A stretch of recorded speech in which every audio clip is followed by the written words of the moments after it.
ಇನ್ನು ಟಿವಿನಲ್ಲಿ ಲಕ್ಷ್ಮೀ ಹೆಬ್ಬಾಳ್ಕರ್ ಅವರ ಎಕ್ಸ್ಕ್ಲೂಸಿವ್ ಸಂದರ್ಶನ. ಸಿಟಿ ರವಿ ಹೇಳಿಕೆ ಬಗ್ಗೆ ಲಕ್ಷ್ಮೀ ಹೆಬ್ಬಾಳ್ಕರ್ ಅವರು ಎಕ್ಸ್ಕ್ಲೂಸಿವ್ ಆಗಿ ಮಾತಾಡ್ತಾ ಇದ್ದಾರೆ ಟಿವಿನ ಜೊತೆಗೆ. ಈಗ ಸಂಗನಗೌಡ ಇರ್ಲಿ ಇನ್ನೊಬ್ಬ ಇರ್ಲಿ, ಅವ್ರ ಭಾವಕರಾಗಿ ಅದ್ ಮಾಡಿ ಸರಿ ಅಂತ ನಾನು ಹೇಳೋದಿಲ್ಲ. ಕಾನೂನಿದೆ, ಕಾನೂನು ರೀತಿಯಾಗಿ ಅವ್ರು ತಪ್ಪು ಮಾಡಿದ್ರೆ ಅವ್ರಿಗೆ ಶಿಕ್ಷೆ ಆಗ್ಲಿ. ಬಟ್ ನೀವು ಬಳಸಿರುವಂತ ಪದ, that is a greater crime or this is a greater crime. ನೀವು ಅದನ್ನ ಯಾಕೆ ಮರಿತಾ ಇದ್ದೀರಾ? ಇವ್ರಿಗಿನ್ನ ಬಿಡಿ, ಇವ್ರ ಶಿಕ್ಷೆ, law will take its own course. I will not interfere in that. But what about CT Ravi says? ಹೇಳೋ ಹಾಗೆ ಹೇಳಿಬಿಟ್ಟು ಆಮೇಲೆ ನನ್ನನ್ನು ಬಂದರು, ನನ್ನನ್ನು ಬಡಿಯೋಕೆ ಬಂದರು, ಗೇಟನ್ನು ಒದ್ರು. ಮಹಾನ್ ಬಾವ್ರೆ, ನೀವು ಆ ಪದವನ್ನ ಬಳಸಿದ್ದಕ್ಕೆ ತಾನೇ ಇದೆಲ್ಲ ಅವಾಂತರ ಶುರುವಾಗಿದ್ದು. ಆ ಪದವನ್ನ ನೀವು ಬಳಸಿದ್ದಕ್ಕೆ ತಾನೇ. ಅದಾದ ಬಳಿಕ ಪೊಲೀಸರು ಕರ್ಕೊಂಡು ಹೋದ್ಮೇಲೆ, ಅರೆಸ್ಟ್ ಆದ್ಮೇಲೂ ಕೂಡ ದೊಡ್ಡ ಹೈಡ್ರಾಮಾನೇ ಆಗೋಯ್ತು. ನೀವು ಕೂಡ ನೋಡಿದ್ರೆ, ನೀವು ಬೆಳಗಾವಿ ಸಚಿವರು ಅದನ್ನೇ ನೆಪ ಮಾಡಿ ಇಟ್ಕೊಂಡು ಅಥವಾ ಅದನ್ನೇ ಗಂಭೀರವಂತ ಕಾರಣ ಇಟ್ಕೊಂಡು ರಾತ್ರಿ ಎಲ್ಲ ಸುತ್ತಾಡಿಸ್ಕೊಂಡು ಕರ್ಕೊಂಡು ಹೋಗಿದ್ದಾರೆ. ರಾತ್ರಿ ಎಲ್ಲ ಪೊಲೀಸರು ಬೇರೆ ಬೇರೆ ಜಿಲ್ಲೆಗಳಿಗೆ ಕರ್ಕೊಂಡು ಹೋದ್ರು ಅಂತ ಆರೋಪ ಮಾಡಿದ್ದಾರೆ.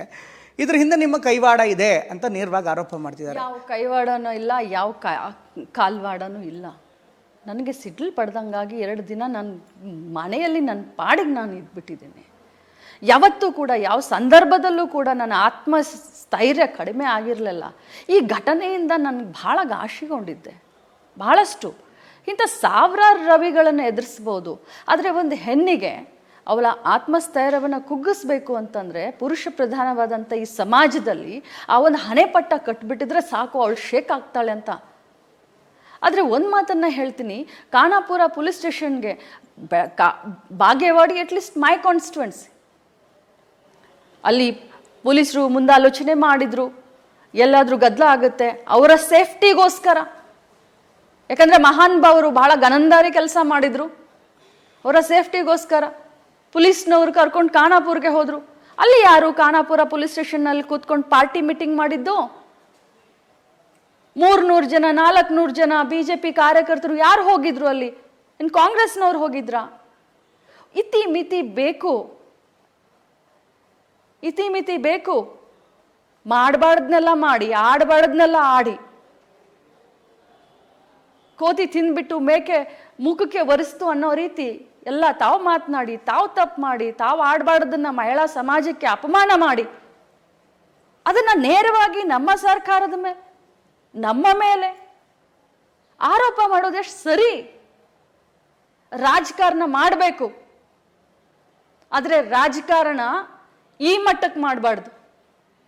ಅವರು ಕೋರ್ಟಲ್ಲೂ ಕೂಡ ಹೇಳಿದ್ರು, ಕೋರ್ಟಲ್ಲೂ ಕೂಡ ನಿಮ್ಮ ಹೆಸರನ್ನ ನೇರವಾಗಿ ಉಲ್ಲೇಖ ಮಾಡ್ತಾ, DCM ಅವ್ರನ್ನ ಉಲ್ಲೇಖ ಮಾಡ್ತಾ, ನನಗೆ ಜೀವಕ್ಕೆ ಆತಂಕ ಬಂದಿತ್ತು, ಕಬ್ಬನ ಗದ್ದೆ ಕರ್ಕೊಂಡೋದ್ರು, ಗಾಡಿ ಕರ್ಕೊಂಡೋದ್ರು, ಕ್ವಾರಿಗೆ ಕರ್ಕೊಂಡೋದ್ರು, ನನಗೆ ರಕ್ಷಣೆ ಕೊಡೋದಿದ್ರೆ ಖಾನಾಪುರನೋ ಮತ್ತೊಂದು ಪೊಲೀಸ್ ಸ್ಟೇಷನ್ಸಲ್ಲೋ ಇಡ್ಬೋದಾಗಿತ್ತಲ್ಲ, ಈ ಕ್ವಾರಿಗೆ ಕರ್ಕೊಂಡೋಗಿರೋ ಹಿಂದೆ ಉದ್ದೇಶ ಏನಿತ್ತು ಅಂತ ಕೇಳ್ತಿದ್ದಾರೆ.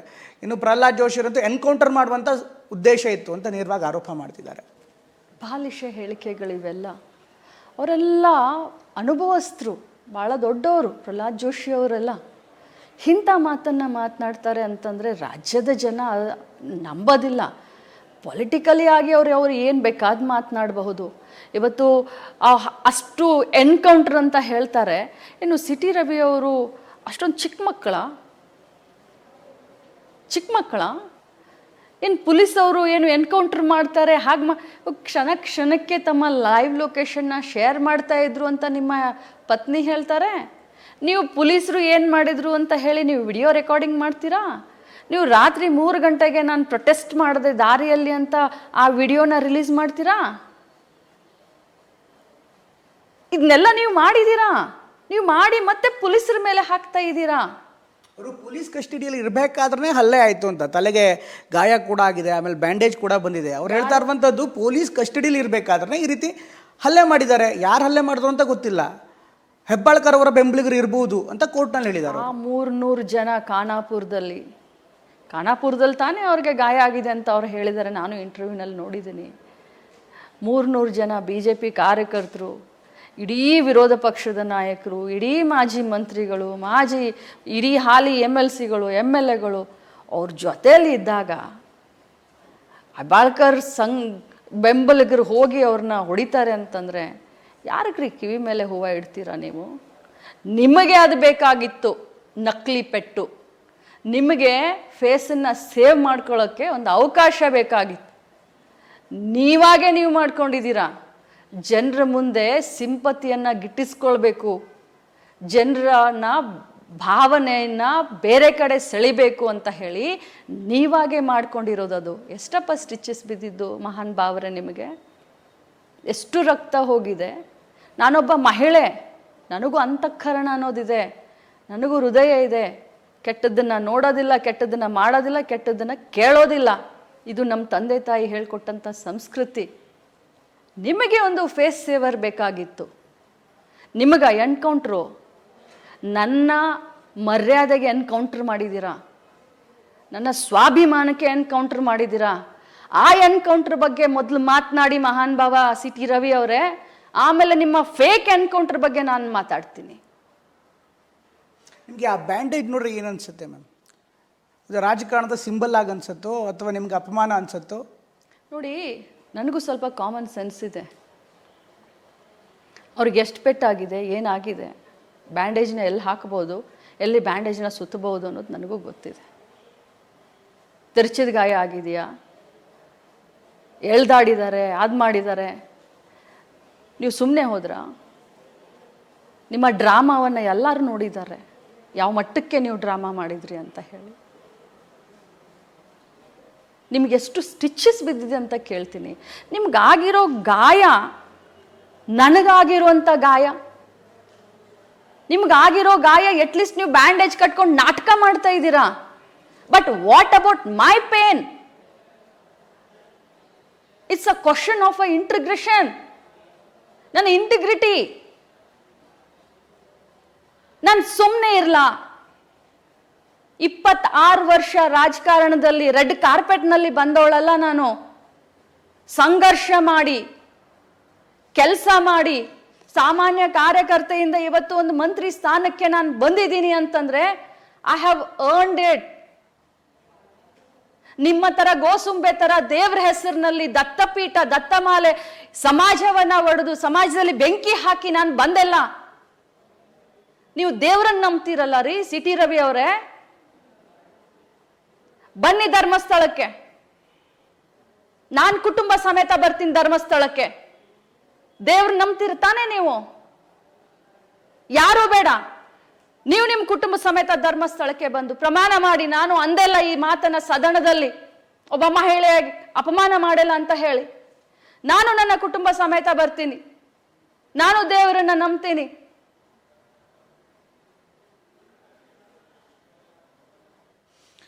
ಈ ಒಂದು ಪ್ರಕರಣದಲ್ಲಿ ಇನ್ನೊಂದು ಹೆಣ್ಣನ್ನು ಎಳೆತಿರೋದು ನಮಗೂ ಕೂಡ ತುಂಬ ಕಷ್ಟ. ಆದರೆ ಸಿ ಟಿ ರವಿಯವರ ಪತ್ನಿ ಹೇಳಿಕೆ ಕೊಟ್ಟಿದ್ದರಿಂದ ಅವರನ್ನು ನಾನು ಉಲ್ಲೇಖ ಮಾಡಬೇಕಾಗಿದೆ. ಅವರು ನನ್ನ ಗಂಡನ ಕೊಲೆಗಾರ ಅಂದಿದ್ದು ಸರಿನಾ, ಅವ್ರು ಕೊಲೆ ಮಾಡಿದ್ದು ನೋಡಿದಾರಾ ಅಂತ ಕೇಳಿದ್ದಾರೆ. ಹೀಗಾಗಿ ಕೊಲೆಗಾರ ಅಂತ ಅನ್ನೋದು ಕೂಡ ವ್ಯಕ್ತಿತ್ವದ ಹರಣ ಅಂತ ಅವ್ರು ಹೇಳುವಂಥದ್ದು.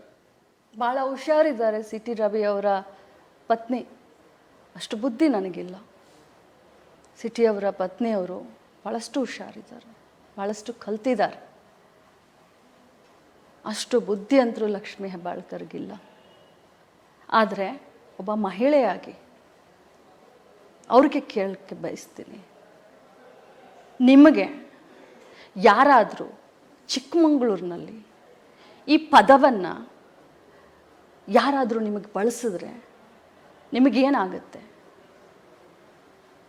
ಇಷ್ಟು ಮಾತ್ರ ಕೇಳಲಿಕ್ಕೆ ಬಯಸ್ತೀನಿ. ನಮ್ಮ ನಾಯಕನ ಬಗ್ಗೆ ಅವಹೇಳನಕಾರಿಯಾಗಿ ಮಾತನಾಡಿದಾಗ ನಾನು ಸುಮ್ಮನೆ ಕೂರೋಕ್ಕಾಗುತ್ತಾ? ಪ್ರತಿರೋಧ ಒಡ್ಡೋದು ಬೇಡವಾ?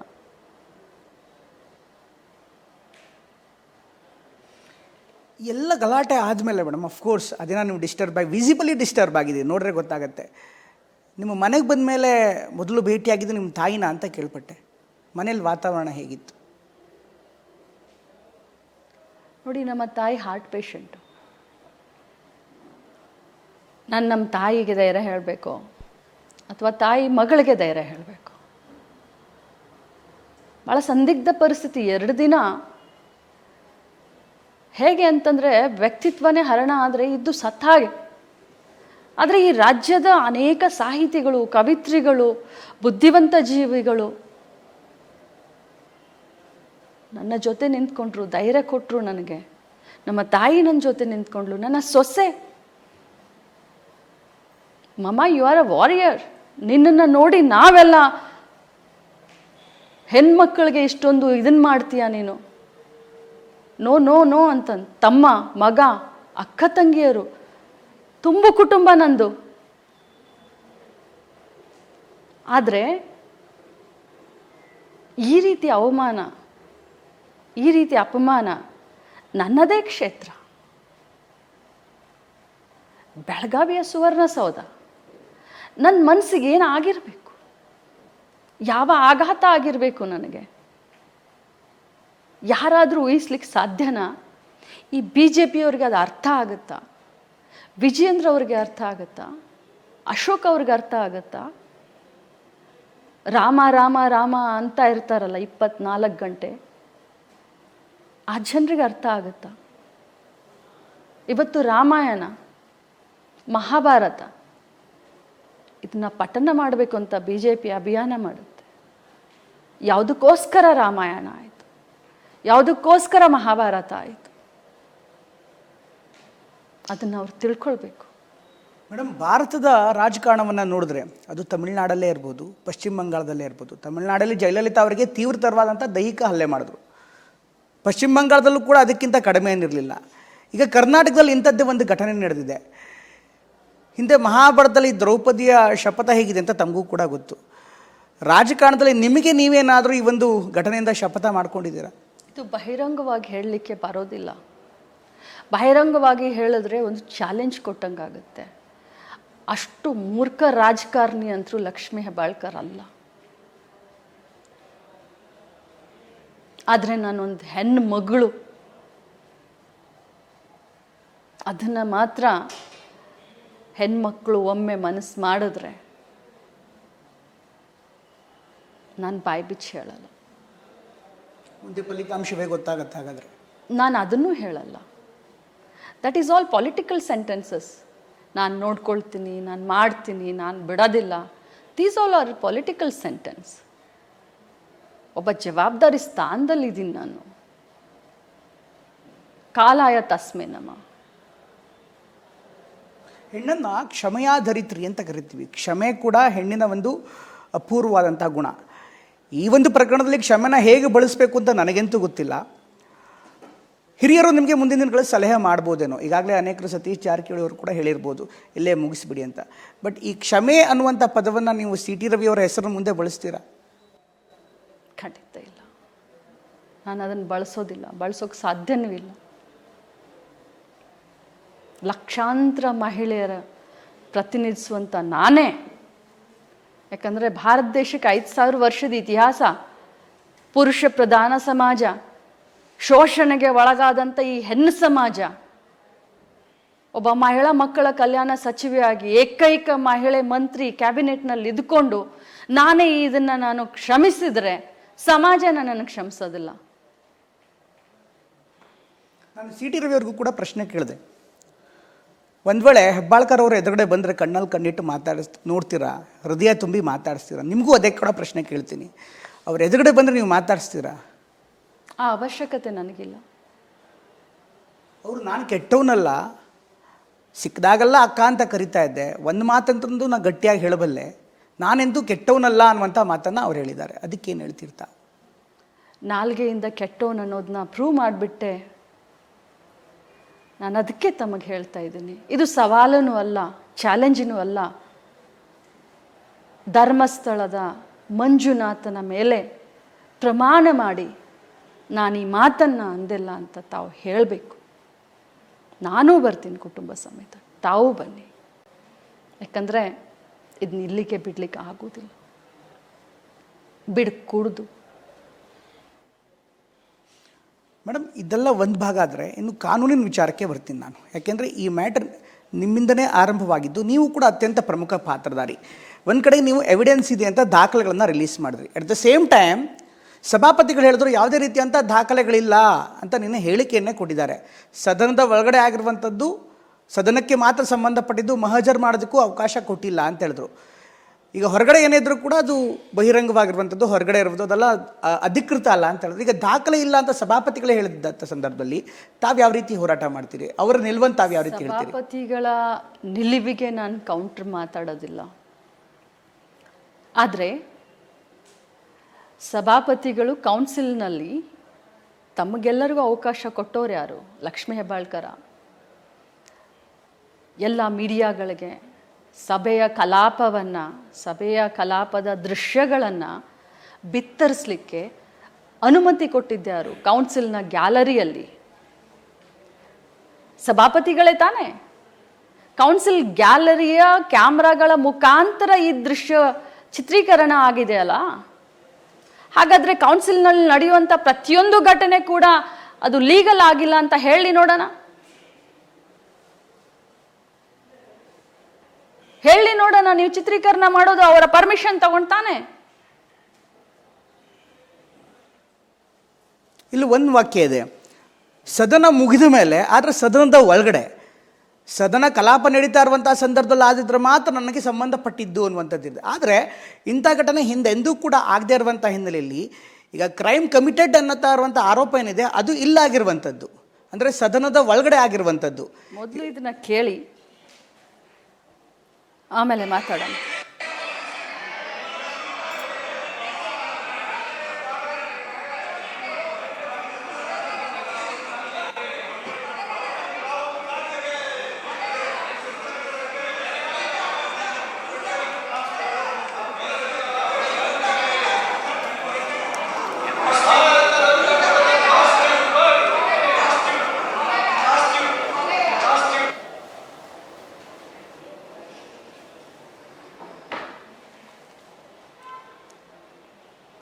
ನೀವೇ ಮಾಧ್ಯಮದಲ್ಲಿ ಕೊಟ್ಟಿರೋ ಕ್ಲಿಪ್ಪಿಂಗ್ ಫುಟೇಜ್, ಬಿತ್ತಿರಿಸುವಂಥ ಫುಟೇಜ್, ಇದು ಲೀಗಲ್ ಇಲ್ಲ ಅಂತಂದರೆ ಹುಣ್ಣಿಗೆ ಕನ್ನಡಿಯನ್ನು ಹಿಡಿಬೇಕಾ? ಅದು ಅಂಗೈ ಹುಣ್ಣಿಗೆ. ಇದಕ್ಕೆ FSL ಎಲ್ಲ ಕಳಿಸ್ಬೇಕು, ಇದು ಅಧಿಕೃತ ಅಲ್ಲ ಅಂತ ಹೇಳೋದನ್ನು ತಾವು ಯಾವ ರೀತಿ ಹೋರಾಟ ಮಾಡ್ತೀರಿ? ಒಂದು ಸರ್ಕಾರ ತನಿಖೆ ಮಾಡೋದು ಒಂದು ಭಾಗ, ಯು ಬೀಯಿಂಗ್ ಎ ವಿಕ್ಟಿಮ್, ನೀವು ವಿಕ್ಟಿಮ್ ಅಂತ ಹೇಳ್ತಿದ್ದೀರಿ. ಇದನ್ನು ನೀವು ಈ ಸಭಾಪತಿಗಳು ಒಂದು ವೇಳೆ ಅನುಮತಿ ಕೊಡದೇ ಇದ್ದರೆ ತಮ್ಮ ಹೋರಾಟ ಹೇಗಿರುತ್ತೆ? ಈಗಾಗಲೇ FIR ಆಗಿದೆ. ಸಭಾಪತಿಗಳು ರೂಲಿಂಗ್ ಕೊಟ್ಟಿದ್ದೀನಿ, ಅದು ಹಾಗೆ ಅದು ಹೀಗೆ ಅಂತ ಸಭಾಪತಿಗಳ ಬಗ್ಗೆ ಮಾತನಾಡೋಷ್ಟು ದೊಡ್ಡವಳಲ್ಲ ನಾನು. ಆದರೆ BJPಗರು ಸಭಾಪತಿಗಳ ರೂಲಿಂಗನ್ನೇ ಆಧಾರ ಇಟ್ಕೊಂಡು ವಾದ ಮಾಡ್ತಿದ್ದಾರೆ. ಬಿಡಿ, ಅವ್ರು ರಾಜಕಾರಣ ಮಾಡ್ತಾ ಇದ್ದಾರೆ, ಮೆರೆಸ್ತಾ ಇದ್ದಾರೆ. ಸಿಟಿ ರವಿ ಅವ್ರು ಗಣಂದಾರಿ ಕೆಲಸ ಮಾಡಿದ್ದಾರೆ, ಯುದ್ಧ ಗೆದ್ದು ಬಂದಿದ್ದಾರೆ, ಪ್ರತಾಪ ಮೆರೆಸ್ತಾ ಇದ್ದಾರೆ ಅವರನ್ನ, ಒಂದು ವಿಜಯ ಪತಾಕೆಯನ್ನ ಹಾರಿಸಿ. ನಾಚಿಕೆ ಆಗಲ್ವಾ? ಮಹಿಳೆಯ ಆ ರೀತಿ ಹೊಲಸು ಪದವನ್ನ ಬಳಸಿ ಬೇಟಿ ಬಚಾವ್ ಬೇಟಿ ಪಡಾವ್, ಈಗ 3ನೇ ಸೆಂಟೆನ್ಸು ಸೇರಿಸ್ಕೊಳ್ಳಿ ಅದರಲ್ಲಿ. ಬೇಟಿ ಕೋ ಸತಾವ್, ಬೇಟಿ ಕಾ ಮಾನ್ ಹರಾಜ್ ಹಾಕಿ ಅಂತ ಹೇಳಿ ಬಳಸ್ಕೊಳ್ಳಿ. ಅದನ್ನು ಒಂದು ಸೆಂಟೆನ್ಸನ್ನ ನೀವು ಮಾತನಾಡೋದಕ್ಕೂ ನೀವು ಮಾಡೋದಕ್ಕೂ ಡಿಫ್ರೆನ್ಸ್ ಇಲ್ವಾ ನಿಮಗೆ? 33% ರಿಸರ್ವೇಷನ್ ಅಂತ ಹೇಳ್ತೀರಾ? ಯಾರು ಬರ್ತಾರೆ ರಾಜಕಾರಣಕ್ಕೆ? ಬಾಯಿ ತೆಗೆದ್ರೆ ರಾಮ ರಾಮ ರಾಮ ಅಂತ ಹೇಳ್ತಿರಲ್ಲ. ನಿಮ್ಮ ನಡವಳಿಕೆಗೂ ನಿಮ್ಮ ನೈತಿಕತೆಗೂ ರಾಮ ಅಂತ ಹೇಳಿ ರಾವಣನ ಕೆಲಸ ಮಾಡದ? ಬೆಳಗಾವಿ ಚಲೋ ಕೂಡ ಮಾಡಬೇಕು ಅಂತ BJP ತೀರ್ಮಾನ ಮಾಡ್ತಿದೆ, ಚರ್ಚೆ ನಡೀತಾ ಇದೆ ಆರಂಭಿಕ ಹಂತದಲ್ಲಿ. ಬೆಳಗಾವಿ ಚಲೋ, ಬೆಳಗಾವಿ ರಿಪಬ್ಲಿಕ್ಕನ್ನು ನಾವು ಆಗೋದಕ್ಕೆ ಬಿಡಲ್ಲ ಅಂತ ರವಿಯವರು ಕೂಡ ನಿನ್ನೆ ಹೇಳಿಕೆಯನ್ನು ಕೊಟ್ಟಿದ್ದಾರೆ. ಬೆಳಗಾವಿ ರಿಪಬ್ಲಿಕ್ ಅಂದರೆ ಏನು? ಬೆಳಗಾವಿ ಚೆನ್ನಮ್ಮನ ನಾಡು. ಬೆಳಗಾವಿಗೆ ಯಾರು ಬೇಕಾದರೂ ಬರ್ಬೋದು, ಯಾರು ಬೇಕಾದರೂ ಬರ್ಬೋದು. Most welcome. ನಾಲ್ಗೆ ಸ್ವಚ್ಛ ಮಾಡ್ಕೊಂಡು ಬನ್ನಿ. ನಮ್ಮ ಕಾರ್ಯಕ್ರಮದ ಕೊನೆ ಭಾಗದಲ್ಲಿದ್ದೀನಿ. ಈ ಒಂದು ವಿಚಾರವನ್ನು ರಾಷ್ಟ್ರೀಯ ಮಟ್ಟಕ್ಕೆ ನೀವು ತೆಗೆದುಕೊಂಡು ಹೋಗ್ತೀರಾ. ಒಂದು ಹೆಣ್ಣಿನ ಸ್ವಾಭಿಮಾನಿ ವಿಚಾರ, ಮತ್ತೊಂದು ಬೆಳಗಾವಿಯಲ್ಲಿ ಆದಂಥ ಘಟನೆ. ಹಾಗೆಯೇ ಈ ಘಟನೆ ಏನಾಗಿದೆ ರಾಷ್ಟ್ರ ಮಟ್ಟದಲ್ಲಿ ಇದಕ್ಕೆ ನ್ಯಾಯ ಕೇಳುವಂಥದ್ದು. ಮುಂದಿನ ಹೋರಾಟ ನಿಮಗೆ ರಾಷ್ಟ್ರ ಮಟ್ಟದಲ್ಲಿ ಇರುತ್ತಾ? ಏನು ಮಾಡಬೇಕು ಅಂದ್ಕೊಂಡಿದ್ದೀರಾ? ಖಂಡಿತವಾಗ್ಲೂ ನನ್ನ ಹೋರಾಟ ಇಲ್ಲಿಗೆ ನಿಲ್ಲೋದಿಲ್ಲ. ನಾನು ಮಾನ್ಯ ಪ್ರಧಾನಮಂತ್ರಿಗಳನ್ನ ಭೇಟಿ ಆಗ್ಲಿಕ್ಕೆ ಸಮಯ ಕೇಳ್ತೀನಿ. ಇಮೇಲ್ ಮುಖಾಂತರ ಆದ ಘಟನೆಯನ್ನು ವಿಡಿಯೋ ಸಮೇತ ನಾನು ಅವ್ರಿಗೆ ಕಳಿಸ್ಕೊಡ್ತೀನಿ. ಅವ್ರ ಹತ್ರ ಟೈಮ್ ತೊಗೊಳ್ತೀನಿ. ನಾನು ಒಬ್ಬಳೇ ಅಲ್ಲ, ಎಲ್ಲ MLAಗಳನ್ನ ಮಂತ್ರಿಗಳನ್ನ ಕರ್ಕೊಂಡು ಹೋಗ್ತೀನಿ. ರಾಷ್ಟ್ರಪತಿಗಳ ಹತ್ರ ಟೈಮ್ ಕೇಳ್ತೀನಿ. ಒಬ್ಬ ಮಹಿಳೆಯ ಮಾನ ಹರಾಜು ಇಡೀ ಭಾರತ ದೇಶದ ಮಹಿಳೆಯರ ಸ್ವಾಭಿಮಾನದ ಪ್ರಶ್ನೆ. ಭಾಳಷ್ಟು ಜನ ಕಮೆಂಟ್ ಮಾಡ್ತಾರೆ, ಅದಕ್ಕೆಲ್ಲ ತಲೆ ಕೆಡಿಸ್ಕೊಳ್ಳೋದಿಲ್ಲ. ಏನು ಈ ನಾಟಕ ಮಾಡ್ತಾ ಇದ್ದಾರೆ ತಲೆಗೆ ಪಟ್ಟಿ ಕಟ್ಕೊಂಡು ಗಾಯ ಆಗಿದೆ ಅಂತ. ಹೋಗ್ಬೋದು 2 ದಿನದಲ್ಲಿ, ಏನೂ ಪೆಟ್ಟಾಗಿಲ್ಲ, ತಾವೇ ಮಾಡ್ಕೊಂಡಿರೋದು ತಮ್ಮ ಬಚಾವ್ಗೋಸ್ಕರ. ಆದರೆ ನನಗಾಗಿರುವಂಥ ಪೆಟ್ಟು ಕೊಡಲೇ ಪೆಟ್ಟು. ನನ್ನ ಹೋರಾಟ ಮುಂದುವರಿಸುತ್ತೆ. ನೀವು ರಾಜಕಾರಣದಲ್ಲಿ ಇದ್ದೀರಾ, ಅದಕ್ಕೋಸ್ಕರ ಕೇಳ್ತಾ ಇದ್ದೀನಿ. ಇದು ಕೂಡ ಪೊಲಿಟಿಕ್ಸ್ನ ಭಾಗವಾಗಿ ನಾಳೆ ಏನಾದ್ರು ಪ್ರಧಾನಮಂತ್ರಿಗಳು ಸಮಯ ಕೊಟ್ಟಿಲ್ಲ ಅಂದರೆ, ರಾಷ್ಟ್ರಪತಿಗಳ ಸಮಯ ಸಿಕ್ಕಿಲ್ಲ ಅಂದರೆ? ನನಗೆ ವಿಶ್ವಾಸ ಇದೆ. 33% ಆರಕ್ಷಣ ತರ್ತಾ ಇದ್ದಾರೆ, ಬೇಟಿ ಬಚಾವೋ ಬೇಟಿ ಪಡಾವೋ ಅಂತ ಹೇಳ್ತಾ ಇದ್ದಾರೆ. ನೋಡೋಣ ಮುಂದೇನಾಗುತ್ತೆ. ಇದ್ರ ಜೊತೆಗೆ ಈಗಲೇ ಪ್ರಕರಣ CID ಕೂಡ ಹೋಗಿದೆ, ನಿಮಗೂ ಗೊತ್ತಿರ್ಬೋದು. ಈಗ FIR ಆದಮೇಲೆ ಒಂದು ಕಡೆಗೆ ಸಂಪೂರ್ಣವಾಗಿ ತನಿಖೆಗೆ ನಾನು ಸಹಕಾರ ಕೊಡ್ತೀನಿ ಅಂತ ಅವ್ರು ಹೇಳ್ತಿದ್ದಾರೆ. ನಿಮ್ಮ ಹೋರಾಟ CID ವಿಚಾರದಲ್ಲೂ ಮುಂದುವರಿಯುತ್ತಾ? ಖಂಡಿತವಾಗ್ಲೂ ಏನು ಕಾನೂನು ಪ್ರಕಾರ ಏನಾಗುತ್ತೋ ಅದೆಲ್ಲ ಆಗಲೇಬೇಕಲ್ಲ. ಏನು ಸತ್ಯಾಂಶ ಇದೆ? ಸುಳ್ಳಿಗೆ ಬಹಳಷ್ಟು ನಾಲ್ಗೆಗಳಿರ್ತವೆ, ಸತ್ಯಕ್ಕೇನು ಭಯ ಇಲ್ಲ. ನನಗೆ ನೆನಪಿಟ್ಕೊಂಡು ಮಾತಾಡುವಂಥ ಅವಶ್ಯಕತೆ ಇಲ್ಲ. ಸುಳ್ಳು ಸತ್ಯ ಹೇಳೋಕ್ಕಿಂತ ಮುಂಚೆ ಇಡೀ ಊರೆಲ್ಲ ಸುತ್ಕೊಂಡು ಬಂದಿತ್ತಂತೆ 3 ಬಾರಿ. ಆಗ ಅವ್ರು ಬೊಬ್ಬೆ ಹೊಡ್ಕೊಳ್ತಾ ಇದ್ದಾರೆ. ಅನಿಸ್ಕೊಂಡವಳು ನಾನು, ವಿಕ್ಟಿಮ್ ನಾನು. ಅವ್ರು ತಮ್ಮನ್ನ ವಿಕ್ಟಿಮ್ ಅನ್ನೋ ರೀತಿ ಪೋರ್ಟ್ರೇಟ್ ಮಾಡ್ತಾ ಇದ್ದಾರೆ. ಪೊಲೀಸರ ಮೇಲೆ ಗೂಬೆ ಕೂರಿಸ್ತಾ ಇದ್ದಾರೆ, ಸರ್ಕಾರದ ಮೇಲೆ ಗೂಬೆ ಕೂರಿಸ್ತಾ ಇದ್ದಾರೆ. ಸರ್ಕಾರ ಉಂಟು, ಕಾನೂನು ಉಂಟು. ಬಟ್ ಇವತ್ತು ಅನ್ಯಾಯ ಆಗಿರೋದು ನನಗೆ. ಈ ಗಾಯ ವಾಸಿ ಆಗತ್ತಾ? ಗಾಯ ಆರತ್ತಾ ಅಂತ CT ರವಿ ಅವರು ಹೇಳ್ತಿದ್ದಾರೆ. ತುಂಬ ದೊಡ್ಡದು ಮಾಡಿಬಿಟ್ಟಿದ್ದಾರೆ ಗಾಯನ, ಸದ್ಯಕ್ಕಿಂತೂ ಆರುವಂಥ ಲಕ್ಷಣಗಳಿಲ್ಲ ಅಂತ. ನಾನು ಕೂಡ ನಿಮ್ಗೆ ಅದೇ ಪ್ರಶ್ನೆ ಕೇಳ್ತೀನಿ, ಗಾಯ ಆರತ್ತಾ? ಇದಕ್ಕೆ ಉತ್ತರ ಕಾಲನೇ ಹೇಳಬೇಕು. ಯಾಕಂತಂದರೆ ಮಹಿಳೆಯ ಮರ್ಯಾದೆ ಪ್ರಶ್ನೆ. ರಾಜಕಾರಣ ಬರುತ್ತೆ ಹೋಗುತ್ತೆ, ರಾಜಕಾರಣದಲ್ಲಿ ಇವತ್ತಿರ್ತೀವಿ ನಾಳೆ ಇರೋದಿಲ್ಲ. ಆದರೆ ಆ ಗಾಯ ನನ್ನ ಕೊನೆ ಉಸಿರಿರೋವರೆಗೂ ಇರುತ್ತೆ, ಇರುತ್ತೆ. ನಾಳೆಲ್ಲ ಅನೇಕ ಮಂದಿ ಮಹಿಳೆಯರು ನಿಮ್ಮನ್ನು ನೋಡ್ತಾ ಇರ್ಬೋದು. ಒಂದು ಕಡೆಗೆ ಈ ಗೃಹಲಕ್ಷ್ಮಿಯನ್ನು ಮುಂದಿಟ್ಕೊಂಡು, ಗೃಹಲಕ್ಷ್ಮಿ ಒಂದು ಬ್ರ್ಯಾಂಡ್ ಆಗಿ ಮನೆಯ ಲಕ್ಷ್ಮಿಗೆ ನಾವು ಮರ್ಯಾದೆ ಕೊಡ್ತೀವಿ ಅಂತ ಹೇಳ್ತೀರಿ. ನಿಮ್ಮ ಹೆಸರಲ್ಲೇ ಲಕ್ಷ್ಮಿ ಇದೆ. ಈಗ ಲಕ್ಷ್ಮಿಗೆ ಅಪಮಾನ ಆಗಿದೆ ಅಂತ ನೀವು ಹೇಳ್ತಿದ್ರಿ. ಈ ಎರಡೂ ವಿಚಾರವನ್ನು ಜನರ ಮುಂದೆ ಇಡಬೇಕಂತ ಸಂದರ್ಭದಲ್ಲಿ ಹೇಗೆ ನರೇಟಿವ್ ಕೊಡ್ತೀರಿ? ಏನು ಹೇಳೋದಕ್ಕೆ ಬಯಸ್ತೀರಿ ನಾಡಿನ ಗೃಹಲಕ್ಷ್ಮಿಯವರಿಗೆ? ಇಂಥ 100 ಸಿಟಿಯವರು ಬಂದು, CT ರವಿ ಅಂತವ್ರು ಬಂದು ರಾಜಕೀಯವಾಗಿ ನನಗೇನೇ ಅಂದರೂ ಕೂಡ ಹೆದರುವಂಥ ಮಹಿಳೆ ಅಂತರೂ ನಾನಲ್ಲ. ನಾನು ಮುಂಚೆನೇ ಹೇಳಿದ ಹಾಗೆ ಭಾರತ ದೇಶದಲ್ಲಿ ಪುರುಷ ಪ್ರಧಾನ ಸಮಾಜದಲ್ಲಿ ಬಹಳಷ್ಟು ಇಂಥ ಘಟನೆಗಳು ಬೆಳಕಿಗೆ ಬರೋದಿಲ್ಲ. ಮನೆಯಲ್ಲೋ ಆಗ್ತಿರ್ತವೆ, ಆಫೀಸ್ನಲ್ಲೋ ಆಗ್ತಿರ್ತವೆ, ಇನ್ನೆಲ್ಲೋ ಆಗ್ತಾ ಇರ್ತವೆ. ಮಹಿಳೆ ಮರ್ಯಾದೆ ಪ್ರಶ್ನೆ, ಹೆದರ್ಕೊಂಡಿರಬೇಕು, ಮನೆ ಮರ್ಯಾದೆ ಪ್ರಶ್ನೆ, ತಂದೆ ತಾಯಿ ಏನು ಅಂದ್ಕೊಳ್ತಾರೆ, ಅಣ್ಣ ತಮ್ಮಂದ್ರು ಏನು ಅಂದ್ಕೊಳ್ತಾರೆ, ಅಕ್ಕ ತಂಗಿಯರು ಏನು ಅಂದ್ಕೊಳ್ತಾರೆ, ಅತ್ತೆ ಮಾವ ಏನು ಅಂದ್ಕೊಳ್ತಾರೆ ಅಂತ ಮಹಿಳೆ ಮರ್ಯಾದೆಗೆ ಹೆದರಿ ಎಲ್ಲ ಸಾಯಿಸ್ಕೊಂಡು ಇಲ್ಲಿವರೆಗೆ ಬಂದಿದ್ದಾಳೆ. ಸಾಕು. ನಾನು ಎಲ್ಲರಿಗೂ ಇಷ್ಟೇ ಹೇಳಲಿಕ್ಕೆ ಬಯಸ್ತೇನೆ, ಇವತ್ತು ನಾನು ಈ ಅನ್ಯಾಯದ ವಿರುದ್ಧ ನಾನು ಸಿಡಿದು ಹೇಳಲಿಲ್ಲ ಅಂತಂದಿದ್ರೆ ನನಗೆ ನಾನೇ ಕ್ಷಮಿಸ್ತಾ ಇರಲಿಲ್ಲ. ಇವತ್ತು ನಾನು ನಿಮ್ಮನ್ನೆಲ್ಲರನ್ನೂ ಪ್ರತಿನಿಧಿಸ್ತಾ ಇದ್ದೀನಿ. ನಿಮಗೆಲ್ಲಾದರೂ ಅನ್ಯಾಯ ಆದರೆ ನಿಮ್ಮ ಜೊತೆಗೆ ನಾನು ನಿಂತ್ಕೊಳ್ತೀನಿ. ಇದೇ ಅನ್ಯಾಯ, ಇದೇ ಮಾತನ್ನು ಕಾಂಗ್ರೆಸ್ ಪಕ್ಷದ ಯಾರೇ ಮುಖಂಡರು BJPಯ ಮಹಿಳೆಗೆ ಅಂದಿದ್ರೆ I am the first person to ಅದನ್ನು ವಿರೋಧ ಮಾಡಲಿಕ್ಕೆ. On air I am telling.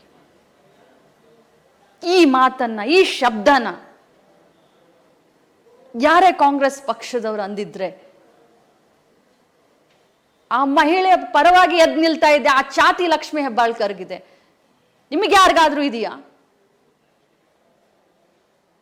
BJPಗರು ಬಂದು ನೇರವಾಗಾದರೂ ಮಾತಾಡ್ಬೋದಾಗಿತ್ತು ಅಂತ ನಿಮ್ಮ ಅನಿಸಿಕೆನೆ. ಯಾಕೆಂದರೆ ಅವರೆಲ್ಲರೂ ಧೃತರಾಷ್ಟ್ರರು ಅಂತ ತಾವು ಕರೆದ್ರಿ. ಒಂದು ಕಡೆಗೆ ಒಳಗೆ ಬಂದು ಗೌಪ್ಯವಾಗಿ ತಮ್ಮ ಹತ್ರ ಮಾತಾಡಿದ್ದಾರೆ, ಇನ್ನೊಂದು ಕಡೆಗೆ ಬಹಿರಂಗವಾಗಿ ನಿಮ್ಮನ್ನು ಸಮರ್ಥನೆ ಮಾಡ್ಕೊಳ್ದೇ ಇದ್ರೂ ಕೂಡ ತಪ್ಪು ಅಂತ ಹೇಳ್ಬೋದಾಗಿತ್ತು ಅನ್ನೋದು ನಿಮ್ಮ ವಾದ.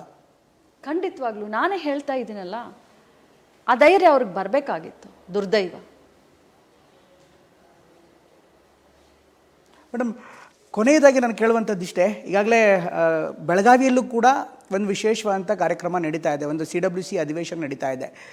ಎಷ್ಟೆಷ್ಟೋ ಘೋಷಣೆಗಳನ್ನಾಗತ್ತೆ. ಪ್ರಮುಖವಾಗಿ ಉದಯ್ಪುರ್ ಡಿಕ್ಲರೇಷನ್ ಅಂತ ನಾವು ಕೇಳಿದ್ದೀವಿ, ಡೆಲ್ಲಿ ಡಿಕ್ಲರೇಷನ್ ಅಂತ ಕೇಳ್ತೀವಿ. ಬಹುಶಃ ಕರ್ನಾಟಕದಲ್ಲಿ ಆಗಿರುವಂಥ ಈ ಘಟನೆ, ಅಂದರೆ ನಿಮ್ಮ ಪ್ರಕರಣ ಎಂದೇ, ನಾವು ಅದನ್ನು CWCಯ ಡಿಕ್ಲರೇಷನ್ಸ್ ಇರ್ಬೋದು ಅಥವಾ ಇಲ್ಲಿ ನಡೆಯುವಂಥ ಒಂದು ಅಧಿವೇಶನದಲ್ಲಿ ಒಂದು ಘೋಷಣೆಯಾಗಿ ನಾವು ನಿರೀಕ್ಷೆ ಮಾಡ್ಬೋದಾ?